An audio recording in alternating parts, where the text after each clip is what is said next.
শুনো কান পেতে গাই সাত আসমান খুশ মদতে এলো মাহে রমজান। তো স্বাগত জানাচ্ছি নয়া দিগন্তে। এই মুহূর্তে সংযুক্ত আছি রাজধানীর শাহবাগ থেকে। আপনারা লক্ষ্য করছেন বাংলাদেশ ইসলামী ছাত্র শিবিরের যে সংস্কৃতি বিষয়ক সংগঠন সাইমুমের আয়োজনে আগামীকালকে মাহে রমজানকে বরণ করে নিতে এক বিশাল বর্ণিল র্যালি কিন্তু আমরা প্রত্যক্ষ করছি। দর্শক আপনারা দেখছেন একেবারে কুচি কাটা থেকে শুরু করে সাইমুমের যারা শিল্পী রয়েছেন সেই সাথে তাদের নেতৃবৃন্দদের কিন্তু আমরা লক্ষ্য করছি। দেখছেন নয়া দিগন্ত এই মুহূর্তে সরাসরি সংযুক্ত আছি ঢাকা বিশ্ববিদ্যালয় কেন্দ্রীয় মসজিদের একেবারে সম্মুখভাগ থেকে। দর্শক আপনাদেরকে একটু জানিয়ে রাখতে চাই আগামীকালকে কিন্তু অনুষ্ঠিত হচ্ছে মুসলিম উম্মার পবিত্র মাহে রমজান।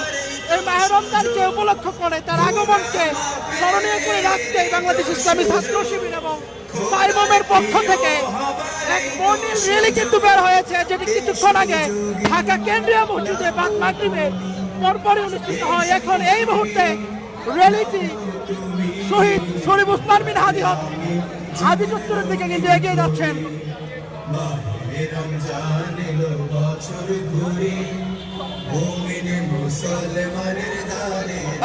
আপনারা দেখছেন এখানে শিশু থেকে শুরু করে সাইমুমের সাথে সংশ্লিষ্ট ব্যক্তিরা কিন্তু রয়েছেন।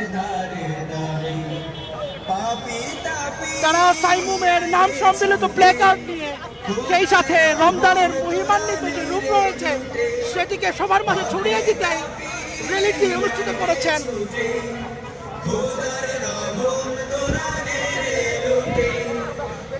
একটু জানিয়ে রাখতে চাই আগামীকালকে এই মহিমান্বিত দিনকে আনুষ্ঠানিকভাবে গ্রহণ করতে কিন্তু শহীদ হাদি চত্বরে এক বিশাল সাংস্কৃতিক সন্ধ্যার আয়োজন করা হয়েছে, যেটিও সাইমুমের পক্ষ থেকে হচ্ছে। সেখানে সমাবেত হতে এগিয়ে যাচ্ছেন ঢাকা বিশ্ববিদ্যালয় কেন্দ্রীয় মসজিদ থেকে সাইমুমের খুদের তরুণ শিল্পী থেকে শুরু করে সর্বস্তরের নেতৃবৃন্দ। সেটি নয়া দিগন্তের মাধ্যমে দেখার চেষ্টা করছি। সঙ্গে আছে আমি জুবায়ের হাসান। আপনারা লক্ষ্য করছেন মাহে রমজানের মহিমান্বিত যে রূপ রয়েছে, তাতে শিক্ষা রয়েছে সিয়াম সাধনা এবং ধৈর্যশীলতা এবং সব ধরনের পাপ পঙ্কিলতা থেকে মুক্ত রেখে এই সিয়ামকে এক মাস পালন করার যে দীপ্ততা সেটি ছড়িয়ে দিতে চান সাইমুমের সাথে সংশ্লিষ্ট ব্যক্তিবর্গরা। আপনার কেমন লাগছে? আলহামদুলিল্লাহ ভালো। কি জন্য এই রিলিজে আসছেন? সাইমুম। আমরা কথা বলছিলাম একজন ক্ষুদ্র শিল্পীর সঙ্গে, তিনি সাইমুমের সাথে সংশ্লিষ্ট মাহে রমজানকে বরণ করে নিতে সাইমুমের পক্ষ